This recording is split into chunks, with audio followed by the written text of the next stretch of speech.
ಬಂಟ್ವಾಳದ ಫರಂಗಿಪೇಟೆಯ ಹುಡುಗ ದಿಗಂತ್ ನಾಪತ್ತೆ ಕೇಸ್ಗೆ ಸಂಬಂಧಪಟ್ಟಂತೆ ಎಷ್ಟೆಲ್ಲ ಕಮ್ಯುನಲ್ ಟೆನ್ಷನ್ ಬಿಲ್ಡ್ ಆಗಿತ್ತು ಅಲ್ಲಿ ಅನ್ನೋದು ನಿಮ್ಗೆ ಗೊತ್ತೇ ಇದೆ. ಸೊ ಈ ಟೈಮಲ್ಲಿ ಪ್ರತಿಭಟನೆಗಳೆಲ್ಲ ಆದವು. ಪ್ರತಿಭಟನೆಯಲ್ಲಿ ಹಿಂದೂ ಮುಖಂಡನೊಬ್ಬ ಮುಂಚೂಣಿಯಲ್ಲಿದ್ದ. ಈಗ ಆತನಿಗೆ ಬೆದರಿಕೆ ಕರೆಗಳು ಬರ್ತಾ ಇದೆಯಂತೆ. ಬಜರಂಗ ದಳದ ಮುಖಂಡ ಭರತ್ಗೆ ಕಿಡಿಗೇಡಿಗಳು ಬೆದರಿಕೆ ಹಾಕೋ ಕೆಲಸ ಮಾಡ್ತಾ ಇದ್ದಾರೆ. ಬ್ಯಾರಿ ರಾಯಲ್ ನವಾಬ್ ಪೇಜ್ ಮೂಲಕ ಕೊಲೆ ಬೆದರಿಕೆ ಹಾಕಲಾಗಿದೆಯಂತೆ.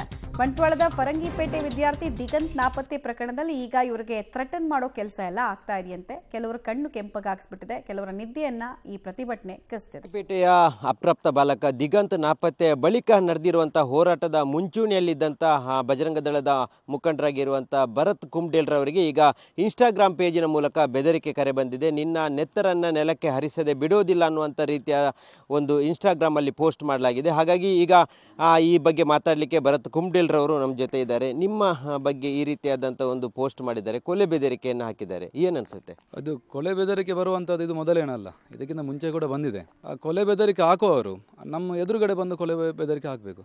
ಅದನ್ನು ಬಿಟ್ಟು ಎಲ್ಲಿಯಾ ಕೂತ್ಕೊಂಡು ಯಾವುದೋ ಫೇಕ್ ಅಕೌಂಟಲ್ಲಿ ಯಾವುದೋ ಪೇಜಿನಲ್ಲಿ ಹಾಕೋದಲ್ಲ. ಅವರಿಗೆ ಸಾಮರ್ಥ್ಯ ಇದ್ದರೆ ನಮ್ಗೆ ಮುಂದುಗಡೆ ಬರಬೇಕು. ಅವರದ್ದು ಸಾಮರ್ಥ್ಯ ಜಾಸ್ತಿ ನಮ್ದು ಅಂತ ನಾವು ನೋಡ್ತೇವೆ. ಅದನ್ನು ಬಿಟ್ಟು ಈ ಗಂಡಸರು ಮಾಡದ ಕೆಲಸವನ್ನು ಅವರು ಮಾಡಬಾರ್ದು. ಅದರಲ್ಲಿ ಅವಾಚ್ಯ ಶಬ್ದಗಳಿಂದ ಕೂಡ ಅದರಲ್ಲಿ ಬರೆದಿದ್ದಾರೆ. ನಾನು ಅದೇ ಮಾತುಗಳನ್ನು ಅವರಿಗೆ ಕೂಡ ಹೇಳಲಿಕ್ಕೆ, ನಮ್ಮ ಮಾಧ್ಯಮದ ಎದುರು ಹೇಳಲಿಕ್ಕೆ ನಾನು ಕೂಡ ಇಚ್ಛೆ ಪಡೋದಿಲ್ಲ ಅಷ್ಟೇ. ಈಗ ಈ ಹಿಂದೆನೂ ಬಂದಿತ್ತು, ಆ ಸಂದರ್ಭದಲ್ಲಿ ನೀವು ಪೊಲೀಸ್ ಕಂಪ್ಲೇಂಟ್ ಕೊಟ್ಟಿದ್ದೀರಿ. ಈಗ ಇದು ಅಕೌಂಟ್ ಯಾರ್ದು ಅನ್ನುವಂಥದ್ದು ಗೊತ್ತಿಲ್ಲ, ಯಾವ ಗ್ರೂಪಲ್ಲಿ ಬಂದಿದೆ ಅಂತ ಗೊತ್ತಿಲ್ಲ. ಹಾಗಾಗಿ ಪೊಲೀಸರಿಗೆ ಏನಾದರೂ ದೂರು ಕೊಟ್ಟಿದ್ದೀರಾ? ಪೊಲೀಸರಿಗೆ ಇಷ್ಟವರೆಗೆ ದೂರು ಕೊಡಲಿಲ್ಲ, ಇನ್ನು ನೋಡಬೇಕು ಏನು ಮಾಡೋದಂತ. ಮೊದಲೊಂದು ಸಲ ಕೊಟ್ಟಿದ್ವಿ, ಆದರೂ ಕೂಡ ಪೊಲೀಸರಿಗೆ ಅದನ್ನು ತನಿಖೆ ಮಾಡಿ ಹಿಡೀಲಿಕ್ಕೆ ಆಗಲಿಲ್ಲ. ಯಾಕಂದರೆ ಅಕೌಂಟೇ ಫೇಕ್ ಆದರೆ ಅವರಿಗೆ ಕೂಡ ಕಷ್ಟ ಆಗ್ತದೆ. ಯಾರೋ ದುಬೈಯಲ್ಲಿ ಕೂತ್ಕೊಂಡು ಅದನ್ನು ಮೇಂಟೈನ್ ಮಾಡ್ತಿದ್ದೆ, ಅವರು ಕೂಡ ಹಿಡೀಲಿಕ್ಕೆ ಕಷ್ಟ ಆಗ್ತದೆ. ಅದು ಹಾಗೆ ದಿಗಂತ್ ನಾಪತ್ತೆ ಆದಂಥ ಸಂದರ್ಭದಲ್ಲಿ ನಿಮ್ಮ ಹೋರಾಟ ಇದ್ದದ್ದು ದಿಗಂತನ ಪತ್ತೆ ಹಚ್ಚಬೇಕನ್ನುವಂಥದ್ದು. ಅದರ ಬಳಿಕ ಈಗ ಈ ರೀತಿಯಾಗಿ ನಿಮ್ಮನ್ನು ಟಾರ್ಗೆಟ್ ಮಾಡಲಿಕ್ಕೆ ಏನು ಕಾರಣ? ನಾನು ಹಿಂದೂ ಸಂಘಟನೆಯಲ್ಲಿ ಕೆಲಸ ಮಾಡ್ತಿದ್ದೇನೆ ಅನ್ನೋದೇ ಕಾರಣ, ಬೇರೆ ಯಾವುದೇ ಕಾರಣ ಅಲ್ಲ.